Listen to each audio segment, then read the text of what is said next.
Encantado de saludarles desde acá, un afectuoso saludo y en primer lugar darles las gracias. Digo esto porque como además vamos a hablar de cosas relativamente desagradables, les quiero explicar de antemano, esto es un ejercicio de optimismo, pero para ser optimista hay que conocer los peligros que tenemos, los peligros que nos acechan y entonces con eso puedes afrontar la vida con una cierta alegría, con cierto optimismo y te puedes permitir un poco la planificación y el ir adelante.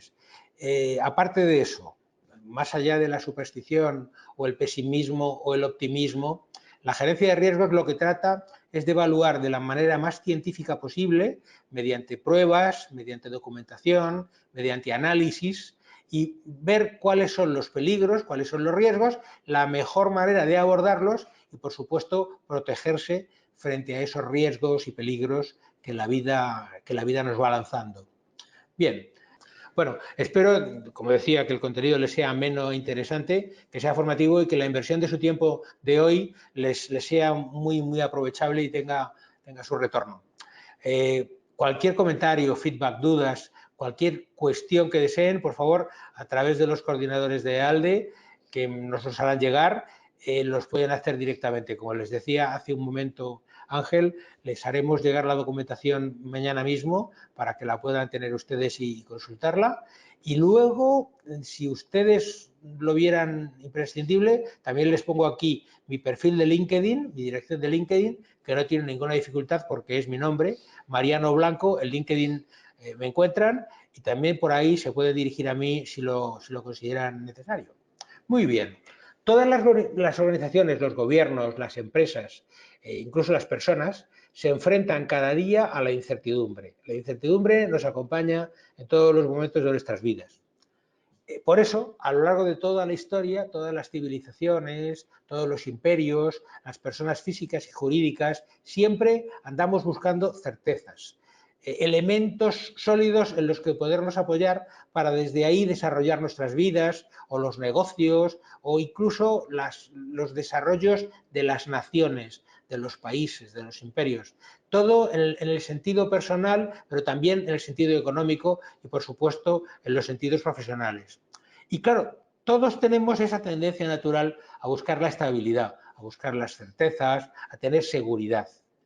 El poder plantear y planear nuestra vida a largo plazo, o al menos a medio plazo.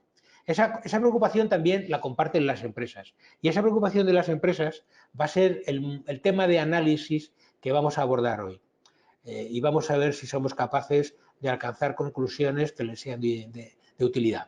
Bien, en primer lugar, la gerencia de riesgos y sus para qué, la primera cuestión es identificar aquellos riesgos que nos acechan, aquellos riesgos que nos deben preocupar. Y eso lo hacemos mediante una herramienta bastante sencilla e intuitiva, que es el mapa de riesgos. Se trata de una herramienta en la que tratamos de ponernos en plan, como si fuera pesimista, en plan preventivo, y buscar las peores cosas que pueden suceder o que podrían sucedernos. Tanto si estamos pensando en una gran corporación o en un país o en una ONG. Cualquier tipo de análisis que hagamos lo haremos pensando qué podría pasar, cuáles serían las consecuencias si mañana, por ejemplo, hubiera un terremoto o si mañana, por ejemplo, tuviésemos un fallo completo de los sistemas informáticos de nuestra empresa, cuáles serían las consecuencias de eso y cómo podríamos ponerle coto para que esas consecuencias fueran lo menos dañinas posibles o, en el mejor de los casos, que no nos causaran ningún daño en absoluto. Bien, eso sería el primer paso, identificar.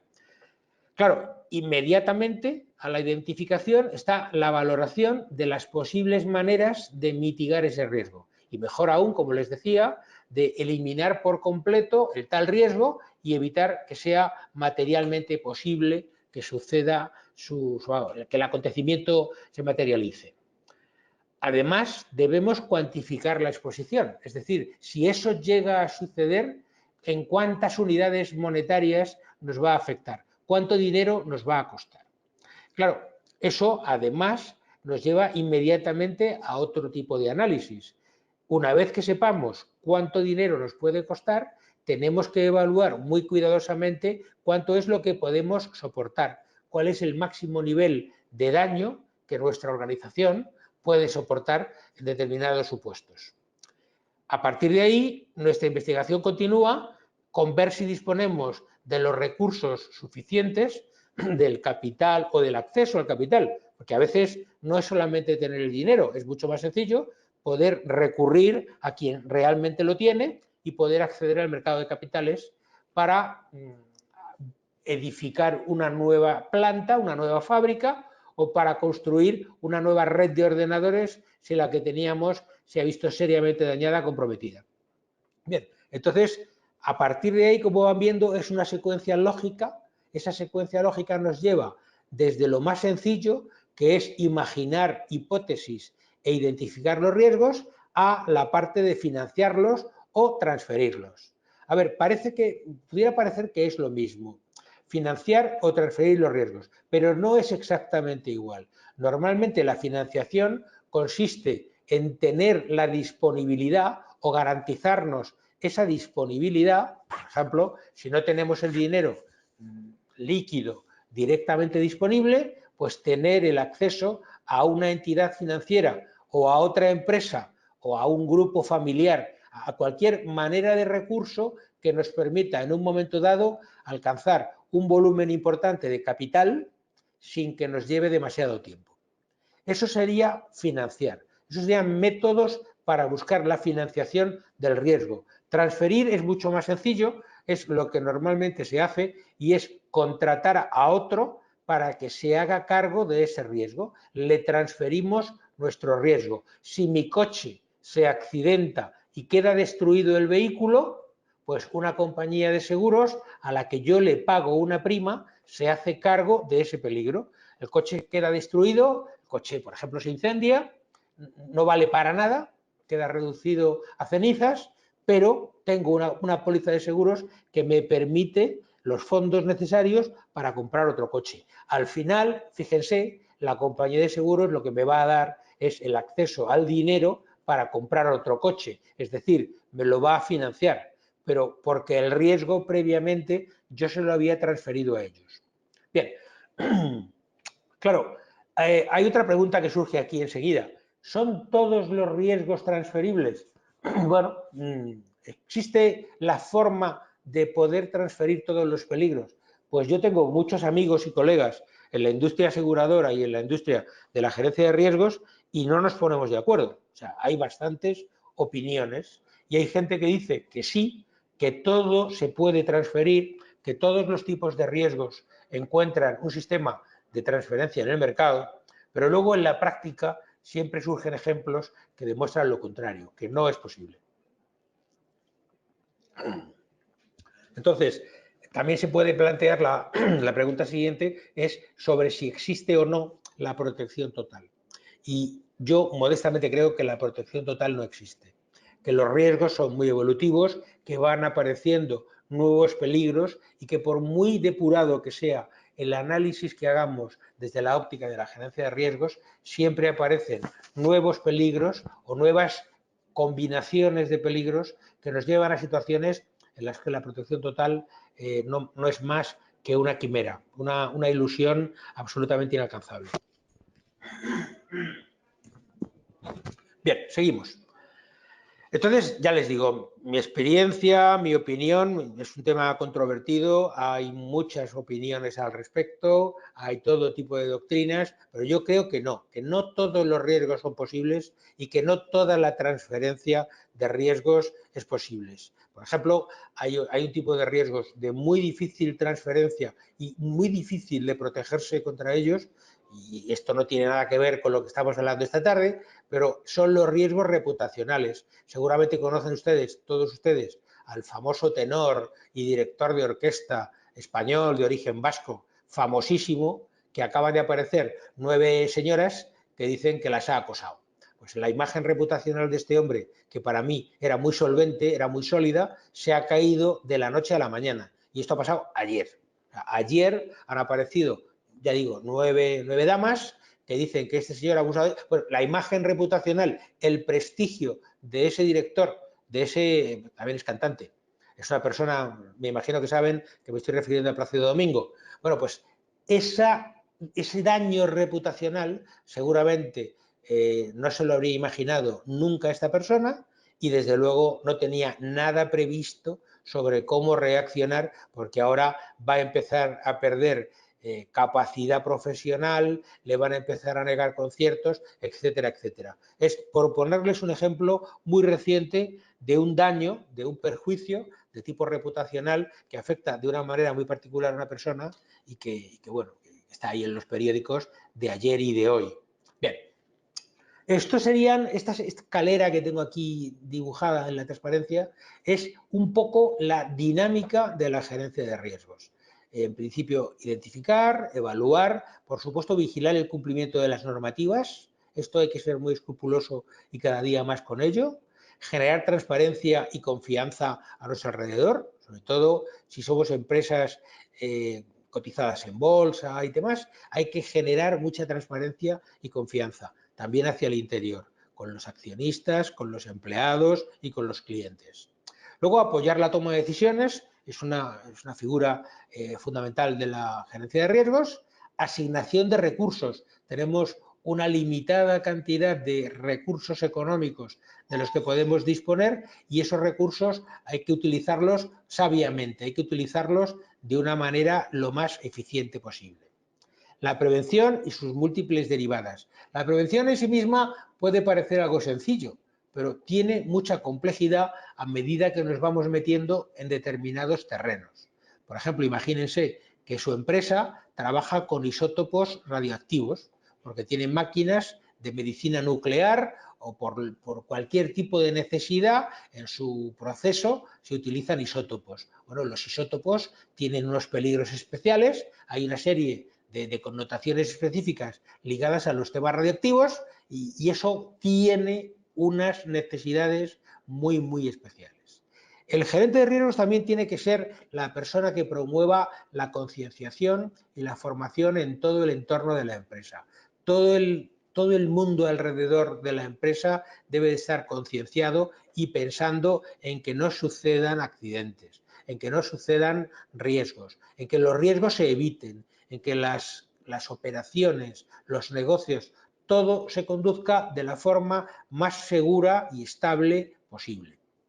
Por supuesto, hay que parametrizar las acciones, hay que calendarizarlas, hay que disponerlas adecuadamente en el tiempo, fijar objetivos, fijar costes, vigilar el cumplimiento de esos objetivos y que los costes no se superan, y si llegan a superarse los costes, bueno, puede suceder, habrá que explicar por qué y habrá que tener muy claro cuál ha sido el motivo que ha llevado a que esos costes se eleven un poquito más.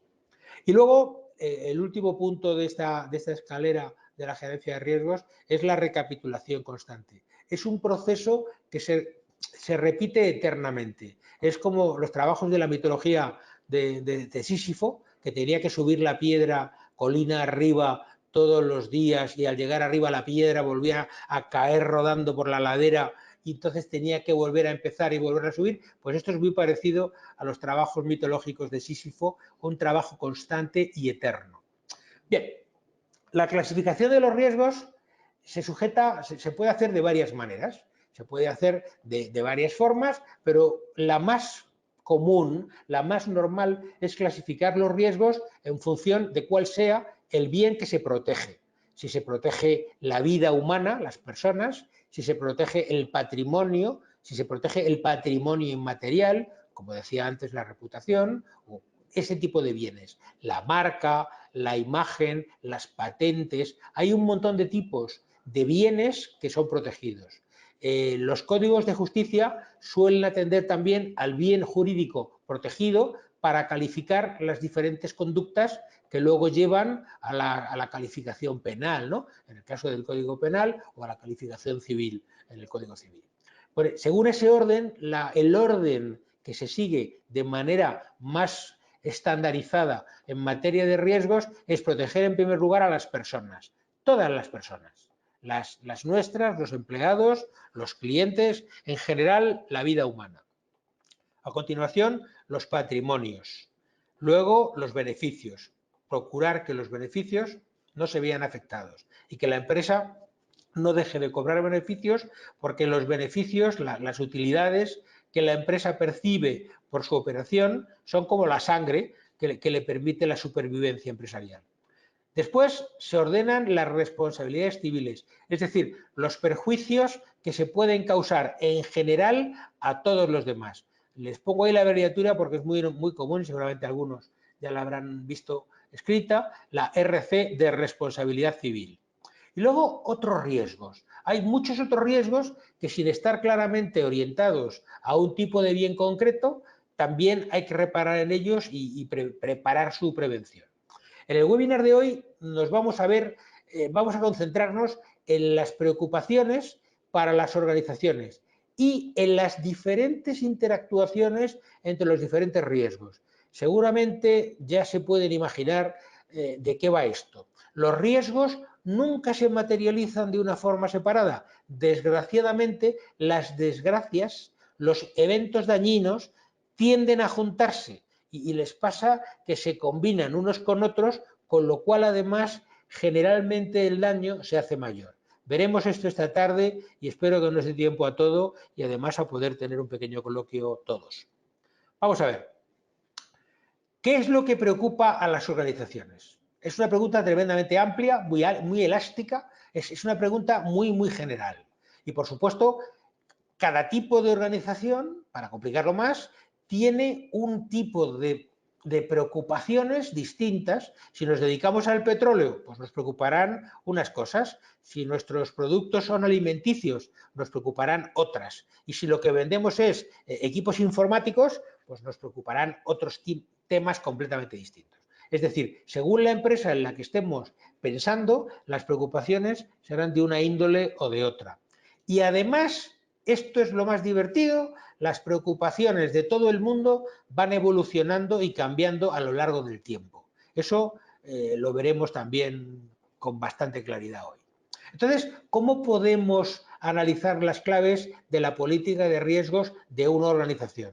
Ustedes, cada uno, trabaja en un sitio, se dedica a un tipo de actividad diferente y sería muy difícil que yo les hablase aquí de algo que les sirviera para cualquier tipo de organización, porque sería, en primer lugar, muy osado por mi parte y, en segundo lugar, bastante inútil. Entonces, vamos a ver cómo podríamos buscar fuentes, buscar elementos de los que intentar sacar conclusiones y que estas conclusiones sean lo más generales posible, o sea, que sean válidas para la inmensa mayoría.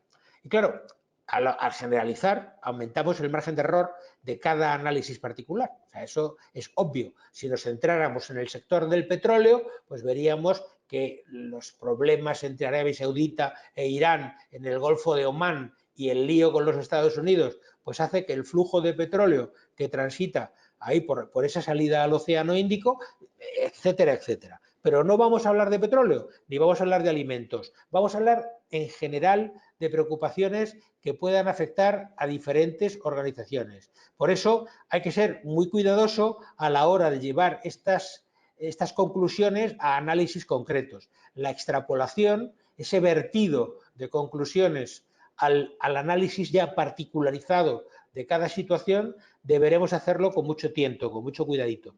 ¿Vale? Bien. Las buenas noticias. Las buenas noticias siempre las hay y hay que empezar por ellas. Hay una abundante literatura disponible. Además, literatura descargable en Internet. La primera mala noticia es que mucha de esa literatura está en lengua inglesa. Desgraciadamente, en este tipo de cosas, en gerencia de riesgos, pues hay mucho que está en inglés.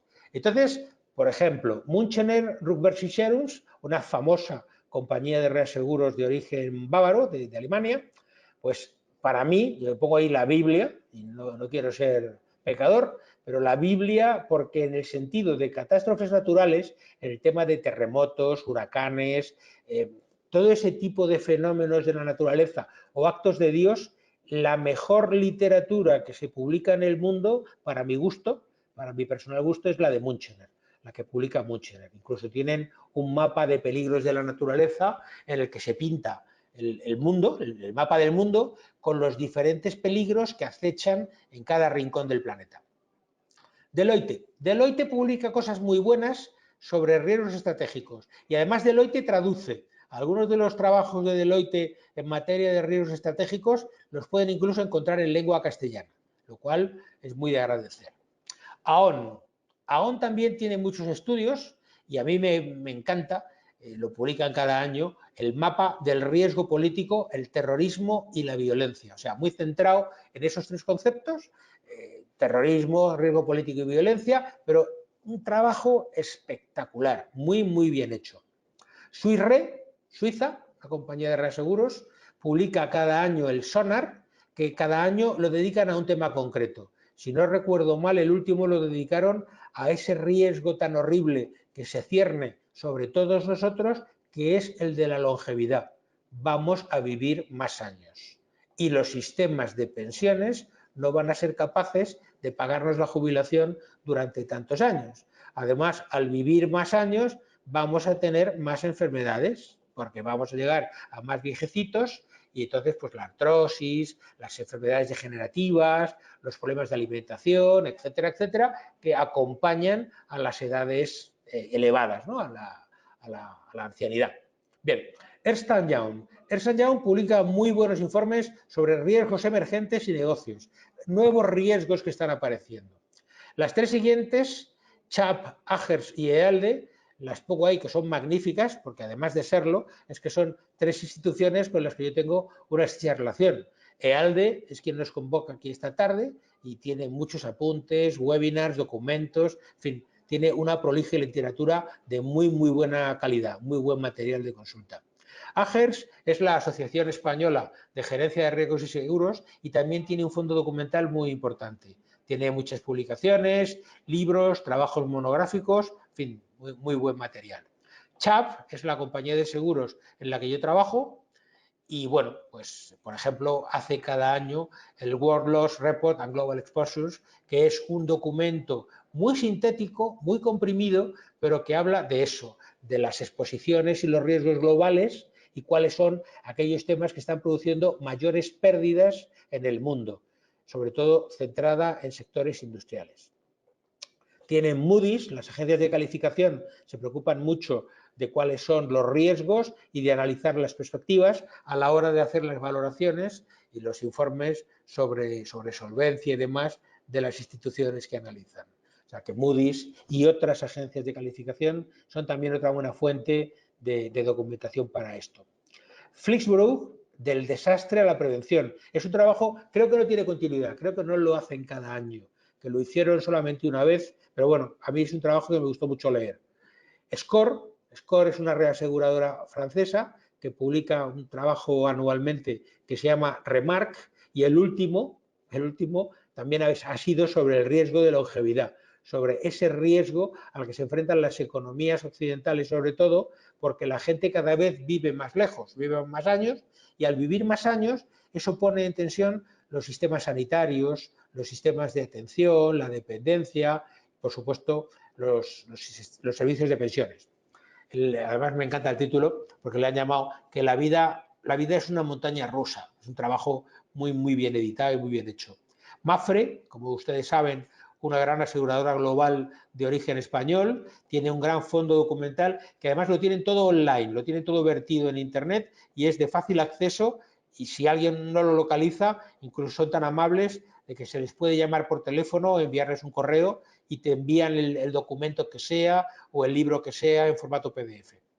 March, JLT, una correduría de origen británico y March, una correduría de origen español de las Islas Baleares, también tiene algunos muy buenos trabajos sobre ciberriesgos, sobre ese peligro que nos acecha desde la óptica de que los piratas informáticos se van a aprovechar de nuestra dependencia de los ordenadores y de la debilidad que eso nos causa. Dependemos tanto de la tecnología, toda nuestra vida está en los ordenadores, en las tablets o sencillamente en el teléfono móvil y los malos lo saben.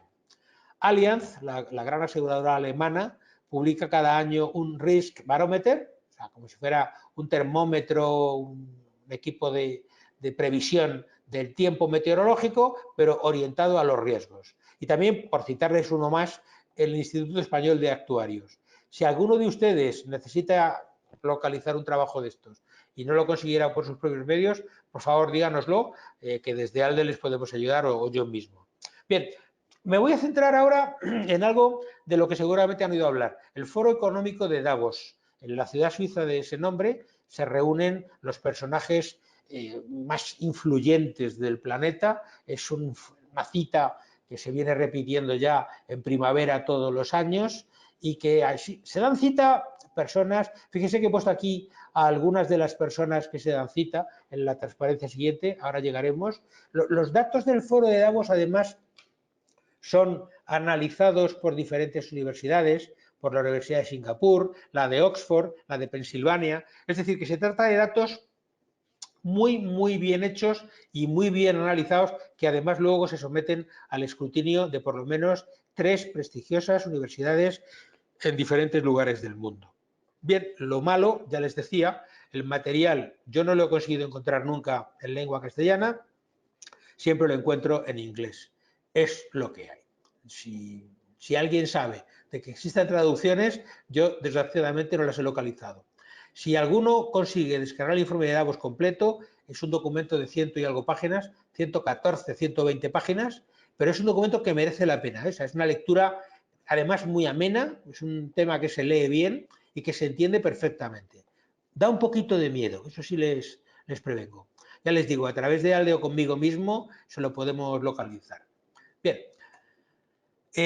las personas que se reúnen en el foro de Davos, pues les he puesto aquí algunos ejemplos, son los presidentes de JP Morgan, Microsoft, ExxonMobil, Tencent, General Motors, IBM, el Banco Santander, ArcelorMittal, Berkshire Hathaway, Apple, Nestlé, Maggi, Monsanto, BASF, o sea que son, digamos, empresas muy importantes a nivel internacional. Pero es que además también acuden al foro de Davos los presidentes de muchos países. Por ejemplo, Donald Trump, Angela Merkel, Iván Duque de Colombia, Martín Vizcarra de Perú, el presidente chino, Xi Jinping, Vladimir Putin de la Federación, Jair Bolsonaro, etcétera, etcétera. Es decir, que no es un foro cualquiera. Digamos que podemos, por el perfil de las personas que allí están presentes, dar una alta credibilidad a sus debates y pensar que lo que ellos valoran, lo que discuten, son conclusiones con bastante rigor y que nos pueden servir. Vamos a empezar a ver algunas de las páginas de este informe. A la derecha de sus pantallas tienen las categorías, o sea, el informe habla de riesgos y tiene 3 categorías: riesgos azules, económicos; riesgos de color verde, medioambientales; riesgos de color naranja, geopolíticos; riesgos rojos, societarios; y riesgos en violeta, de tipo tecnológico. ¿Vale? Esto está en inglés sin traducir. Y entonces, en las columnas de la izquierda tienen ustedes likelihood e impacto. Las 10 más graves desde el punto de vista de la probabilidad, likelihood, a la izquierda; en el centro, valoradas los riesgos, pero ordenadas las 10 categorías más severas en cuanto al impacto. Entendemos por impacto, y esto perdonen que les haga la aclaración, por impacto el coste final que tendrá el suceso, y por probabilidad qué tan raro será que se produzca a lo largo del tiempo. ¿Esto qué sucede? ¿Cada 2 años, cada 3, cada 10 o cada siglo? ¿Cuándo se produce este riesgo? Bueno, pues fíjense, el número 1 del ranking de preocupaciones en cuanto a probabilidad, es decir, con frecuencia se producirá, el fenómenos de clima extremo, o sea, climatología extrema, riesgos ligados al medio ambiente en los que la climatología nos les va a hacer pasar mal. El segundo, la mitigación y adaptación al cambio climático falla, no es posible. El cambio climático es tan arrollador que no se puede parar, no se puede mitigar, no se puede adaptar la sociedad a esos cambios. Es el número 2 de la columna de la izquierda. El número 3 son los desastres naturales: huracanes, tempestades, terremotos, tsunamis, etc. El cuarto, fíjense, es un riesgo de tipo tecnológico y es el uso fraudulento de datos o su robo. El quinto, ciberataques. El 6, desastres medioambientales de origen humano. El 7, migraciones involuntarias de gran escala. Fíjense lo que está pasando en América Latina, la cantidad de gente que quiere viajar hacia el norte, o acá en Europa la cantidad de gente que quiere viajar desde África, Libia, el Magreb, hacia el norte, hacia Europa. Pues todo eso es un riesgo que preocupa a los pensadores que se dan cita en el foro de Davos. El octavo riesgo por probabilidad es la pérdida de biodiversidad y los colapsos de ecosistemas.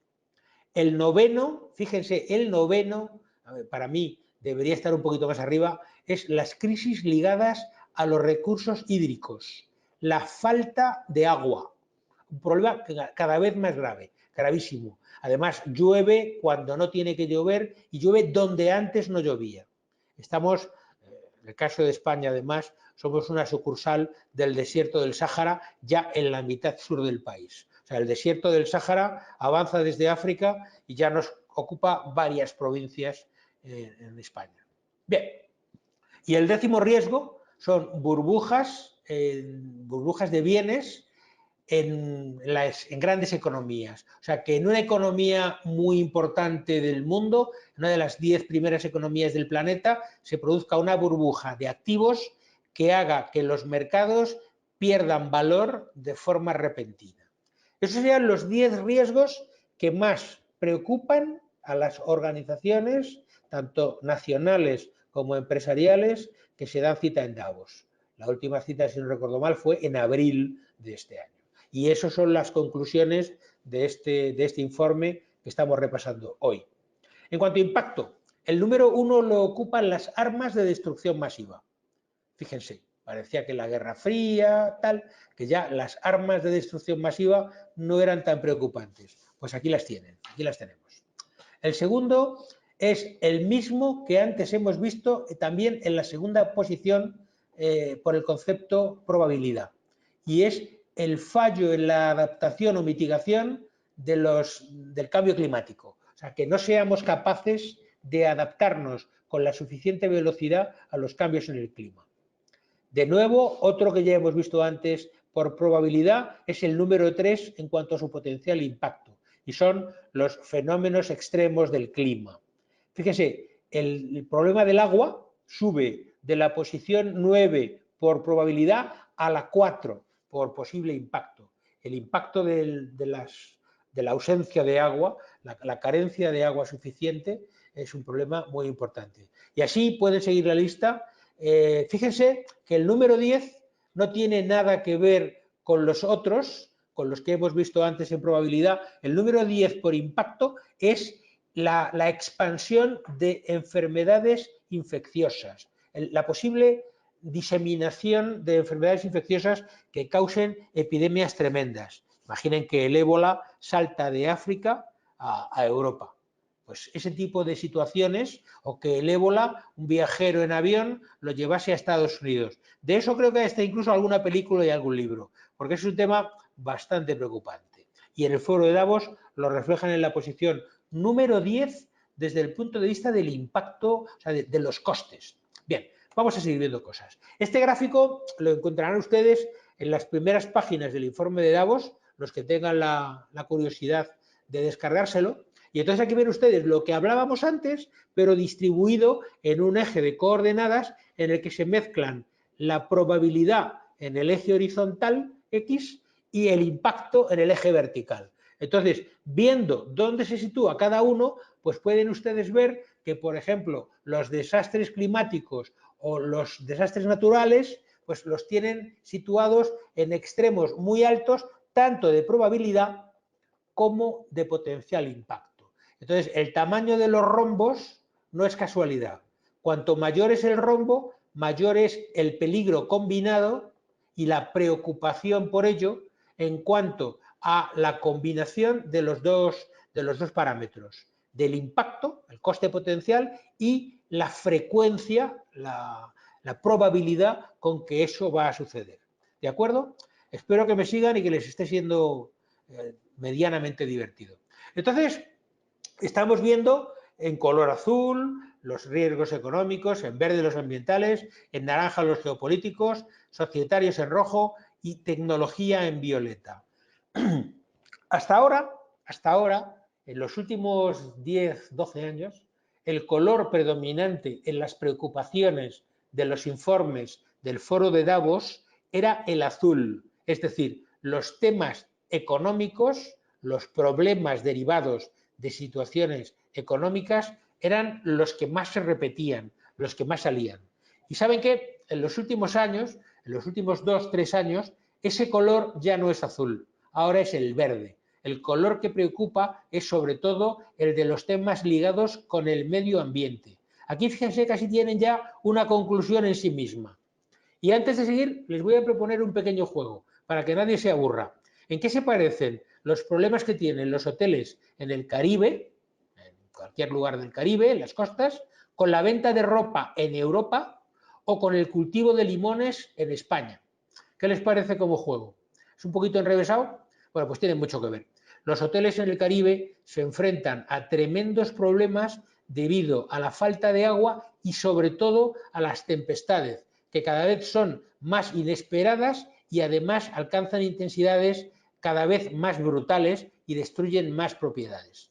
Eso tiene que ver con la venta de ropa, claro, como en Europa el verano dura más tiempo y el calor dura más tiempo, los grandes fabricantes de ropa no consiguen vender abrigos, porque el cambio climático, las tendencias medioambientales hacen que la ropa se venda peor.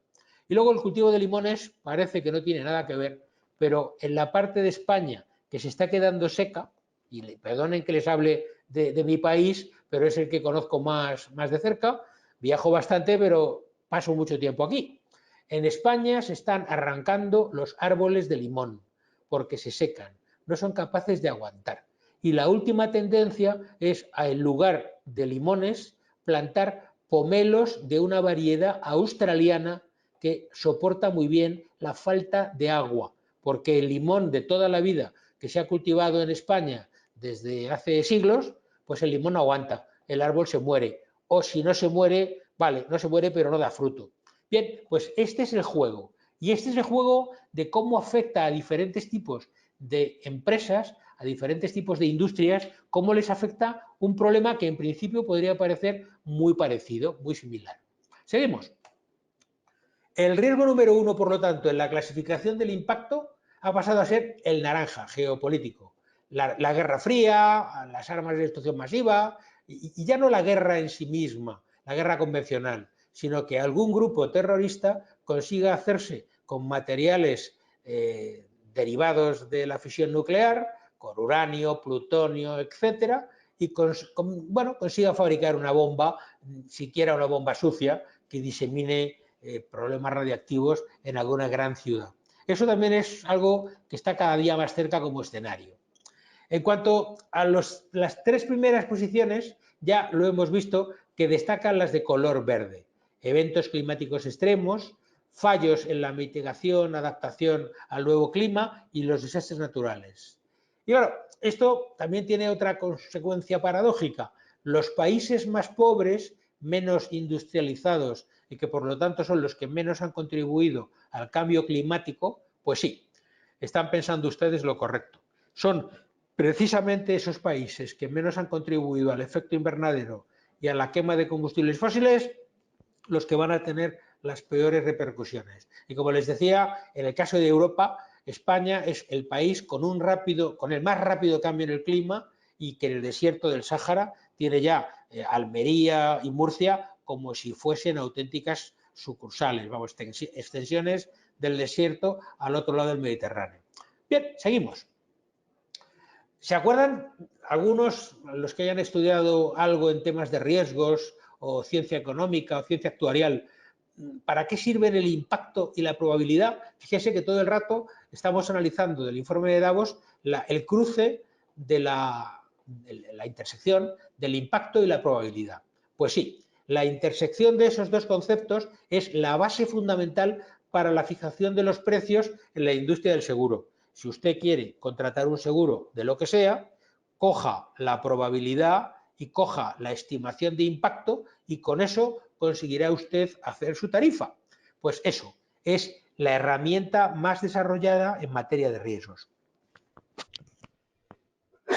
Perdón. Entonces, como les decía,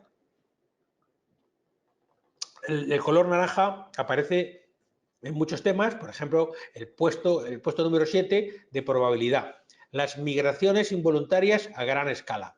¿Y eso les parece a ustedes que sea una predicción por parte del foro de Davos? Yo creo que es más bien un hecho cierto, una realidad. O sea, es algo que está sucediendo.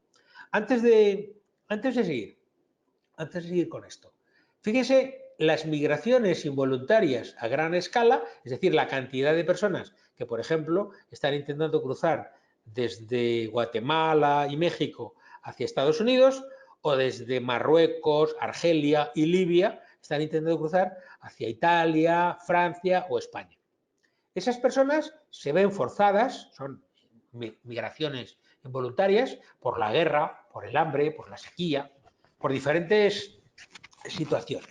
Son migrantes involuntarios. Parece que el aire acondicionado me está haciendo mal. Bien. Entonces, lo que les decía, por ponerles un ejemplo de combinación de circunstancias. Esas migraciones de millones de personas que están intentando salir de África o salir de América del Sur pueden llevar enfermedades infecciosas desconocidas, por ejemplo, desde África hacia Europa, el ébola.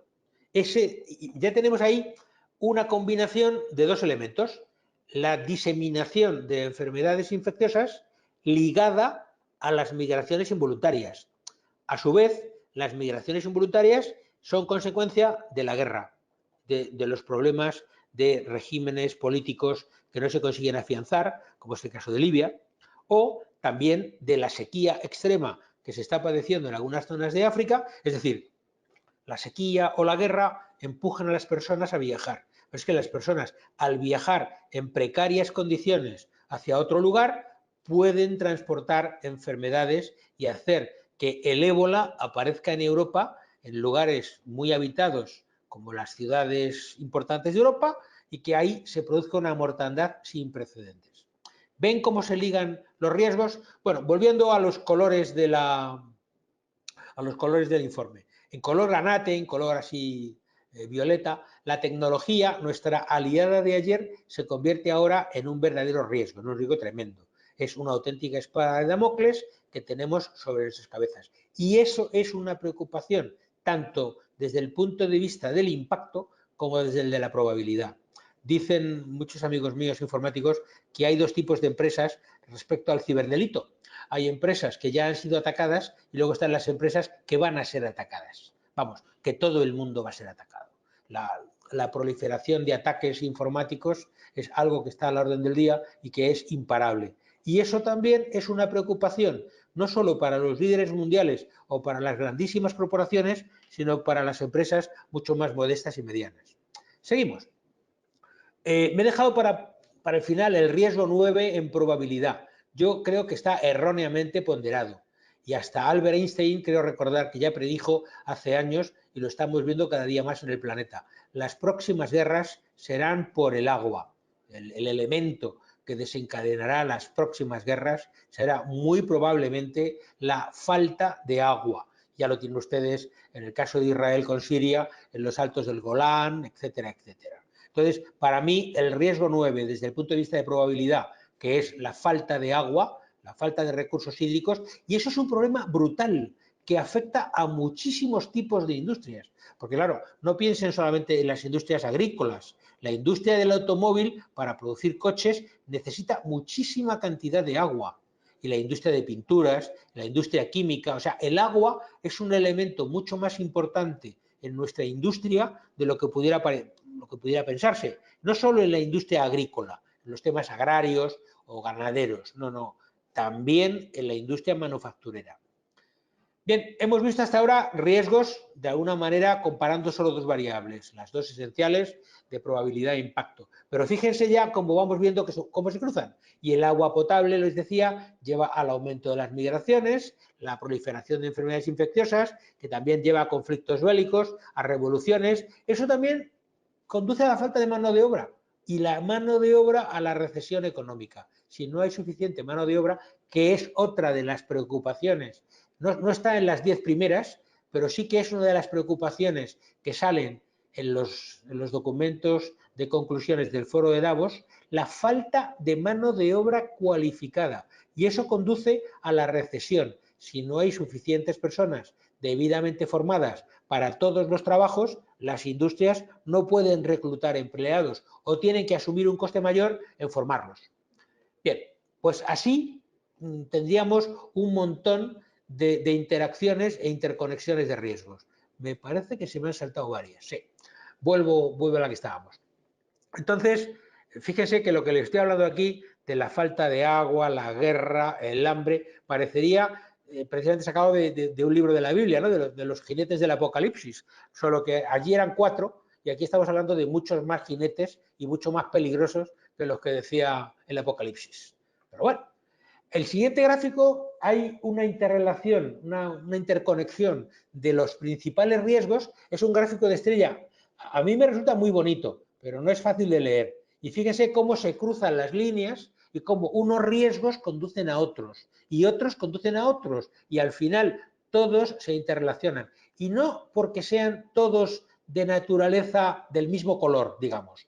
No porque sean todos tecnológicos o sean todos medioambientales o sean todos económicos. No, los riesgos aquí ya no importa el color, se mezclan unos con otros y fíjense que las figuras con forma de flecha que salen al final, el mayor tamaño de flecha significa que la interrelación resultante de varios tipos de riesgos es más grave y más perversa en sus potenciales consecuencias.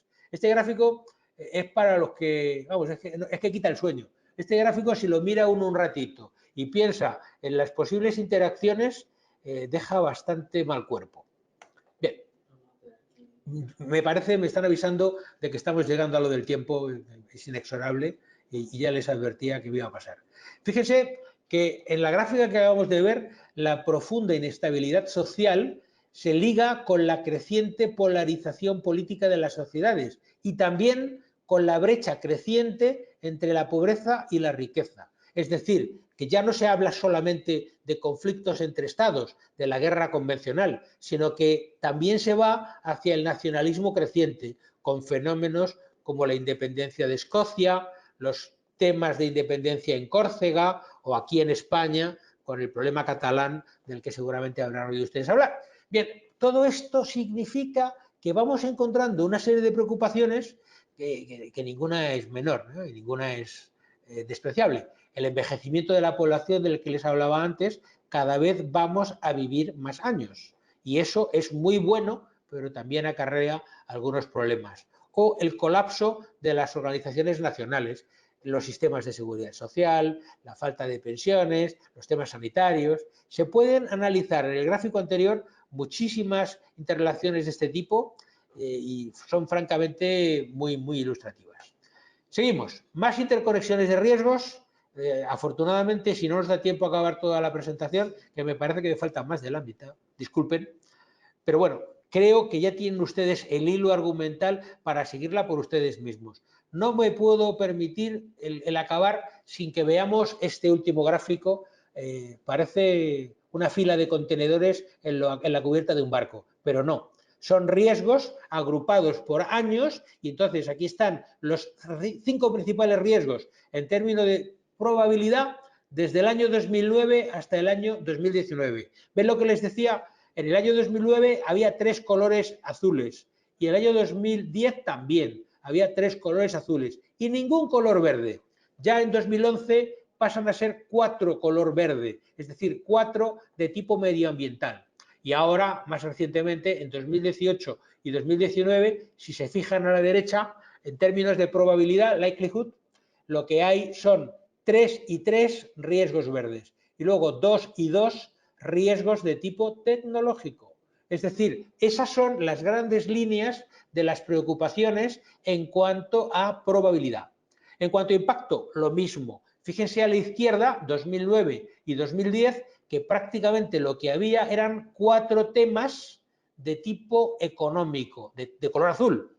Mientras que lo que hay ahora a la derecha, años 2000 y 2018 y 2019, son 3 y 3 de color verde, aparte de la crisis del agua, etc. O sea, que yo creo que vamos viendo un poquito los grandísimos problemas que preocupan al común de las grandes corporaciones y de los grandes países. Bueno, aquí del gráfico anterior les he sacado una serie de conclusiones que son como conclusiones en sí mismas, pero si vuelven ustedes al gráfico y lo repasan un poquito, ya verán cómo les surgen muchas más conclusiones a ustedes mismos. Y mientras preparaba este webinar, el día 7 de agosto, en el BDS, pues apareció un artículo sobre que 215 grandes compañías valoran cuáles serán los problemas que les va a causar el cambio climático. Y este era un informe que editaban CDP y la correduría AON. Y las preocupaciones volvían a ser de tipo medioambiental, el cambio climático y sus costes. Después, esta otra aparecida el día 8 de agosto en El País, tendremos que cambiar la alimentación, tendremos que pensar en comer menos carne. Y en Alemania ya están pensando en subir los impuestos de la carne para que la gente coma menos carne o los que se sigan pegando el lujo de comer carne les resulte más cara. Francia está planeando ya instaurar una tasa, un nuevo impuesto sobre los billetes de avión por el efecto contaminante que tienen los vuelos en avión. Y así sucesivamente. Me temo y me da mucha rabia que lo vamos a tener que dejar aquí, pero pueden ver ustedes que las diferentes industrias, los diferentes tipos de industria tienen que adaptarse muy deprisa a cambios muy dramáticos y muy importantes. Pues vamos a ver algunas preguntas. Joaquín González nos dice, en tu experiencia, en tus relaciones con las compañías que aseguráis desde Chubb, ¿qué porcentaje de las mismas cuentan con una gerencia en función de riesgos dotada de recursos y medios para asesorar internamente a los ejecutivos y personal de esas compañías? A nivel de grandes industrias, y eso, en Chubb lo que trabajamos sobre todo son grandes clientes. Entonces, prácticamente todas, sin excepción, tienen una gerencia de riesgos establecida. Las hay muy desarrolladas, por ejemplo, citaría las empresas del IBEX. El IBEX en España son 35 compañías muy grandes, todas tienen una gerencia de riesgos muy bien instituida y muy bien gestionada. Entonces, yo diría que de las grandes empresas, el 95% tienen la figura de la gerencia de riesgos completamente establecida. Luego, si vamos bajando en volúmenes de facturación, las empresas más pequeñas y medianas, ahí la figura de la gerencia de riesgos ha tardado más en llegar, pero se está implantando. Desde luego, y esto no es propaganda, no es por hacerles hincapié en el máster de ALDE, la profesión de gerencia de riesgos es una profesión con muchísimo recorrido y muchísimo futuro, porque todavía quedan muchas empresas, especialmente pequeñas y medianas, que necesitan incorporar al gerente de riesgos. Y a veces no se incorpora al gerente de riesgos como persona de plantilla, sino como consultor externo. Y esta es otra de las facetas. A veces el gerente de riesgos no es una persona que trabaja con un equipo dentro de la corporación, es un consultor externo. En fin, me extendería más, pero Ángel, ¿alguna otra pregunta? Sí, Neil Hinojosa nos dice que el mayor impacto ambiental lo generan las corporaciones extractivas mineras que destruyen la agricultura o las industrias con materias primas insolventes. Y pregunta que cómo solucionarlo. A ver, la actividad minera extractiva es un problema en todos sitios. Es un problema clásico, se generan muchos daños al terreno, si es minería en superficie, y si es minería subterránea, también se generan escombros y se generan residuos, se contaminan los acuíferos, normalmente las poblaciones indígenas se ven indefensas ante esto, y eso sucede en países occidentales y en países orientales, en todo el mundo, vamos. Sé que es un problema muy acuciante en América Latina y además he tenido varios ejemplos de ello. no tiene fácil solución. Además, el problema medioambiental se liga con corruptelas políticas de los gobernantes de la zona que otorgan las licencias y que luego no vigilan suficientemente que la actividad minera sea limpia. Aparte, claro, cuanto más sucia es la actividad minera, mayores son los beneficios. En fin, la industria minera causa grandes daños. Por citarles un caso, aquí en España, hará 10 años, una empresa minera de origen escandinavo, de origen sueco, se le rompió una balsa en Aznalcóllar, en el sur de España, y contaminó la marisma de Doñana y, en fin, la zona de paso del Rocío. Fue un verdadero desastre y esa empresa se fue de rositas. No pagó ni un duro por la descontaminación del destrozo que habían hecho. Es un problema muy difícil y cada día hay más concienciación, pero todavía sigue habiendo demasiado cabildeo, demasiado lobby que beneficia a las mineras en detrimento de la población local y se contamina el agua, se destruye el territorio, se destruye la masa biológica, los animales, las plantas. Mal problema, Neil. Gracias por la pregunta. Nos vamos quedando sin tiempo, pero hacemos un par de preguntas más. Dice Luis Iglesias que para Centroamérica, ¿qué recomendaciones daría en cuanto a planificación? ¿Por dónde empezar? Pensando en organizaciones financieras. Bueno, es muy difícil contestar a eso, Pedro. Yo empezaría por los temas de compliance, por los temas de cumplimiento, que luego rápidamente nos llevan a los lavados, al lavado de activos, al lavado de fondos, al dinero procedente de actividades ilícitas y seguramente usted sabe a qué me refiero y todos los demás también. Yo empezaría por ahí. De todas formas, la actividad financiera tiene un montón de temas regulatorios, es decir, hay que llevarse muy bien con los entes regulatorios y hay que estar muy a buenas con quien nos da las licencias, con las contralorías y con, en fin, con las autoridades. Es decir, que yo empezaría por ahí. Si quiere un tercer punto, más allá del tema de compliance, lavado de activos y demás, luego estaría el tema de autoridades y reguladores y en tercer lugar le pondría el tema de la imagen externa, el prestigio, la imagen de marca, que le perciban como un operador leal del mercado, como una persona, como una institución que trabaja de manera limpia. Serían mis 3 recomendaciones. Vale, y ya pues acabamos con una última pregunta. Nos dice Jessica Tatiana que cuáles son los retos para implementar una política de riesgo en las pequeñas y medias empresas. Bueno, la política es empezar. La política es empezar, es un tema muy complejo que no se soluciona en un día ni en dos, pero hay que empezar por algún sitio. Y entonces, una vez que se empieza, va descubriendo nuevos campos, nuevos temas. Yo empezaría por algo muy sencillo y en el orden que les decía antes, empezaría por las personas, ver qué tan seguros estamos de la seguridad de las personas. A continuación, iría empezando a ver poquito a poco los temas patrimoniales e iría preparando una buena matriz de riesgos sobre esos dos componentes.